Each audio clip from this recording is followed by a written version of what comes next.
آل رسول کی سخاوت کا ایک اور واقعہ، عبداللہ بن جعفر اور قیس بن سعد اور عروبہ علوسی، یہ آل رسول سے ہیں۔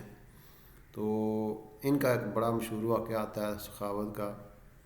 ایک مسافر آیا، عبداللہ بن جعفر اس وقت گھوڑے پہ بیٹھنے لگے تھے۔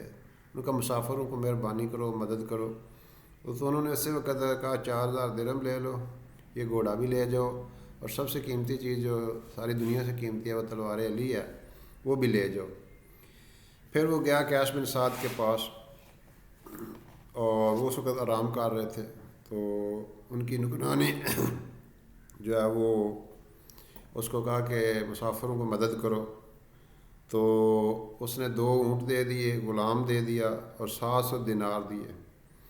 قیس بن سعد اٹھے تو ان کو بات بتائی، ان کا کہ تم مجھے جگا دیتی، میں اس کو اتنا دیتا، اس کی نسلوں کے لیے کافی ہو جاتا ہے۔ تیسرے تھے عروبہ علوسی، تو یہ درویش تھے، فقیر تھے، اور نابینا بھی تھے۔ یہ جا رہے تھے 2 غلاموں کے کندھے پہ ہاتھ رکھے ہوئے۔ تو وہ آیا، ان کا جو مسافروں مہربانی کرو کہ دیو۔ تو دونوں غلام ہی اس کو صدقہ کر دیں۔ ان کا آپ کیا کریں گے نا، میرا اللہ مالک ہے، تو جا۔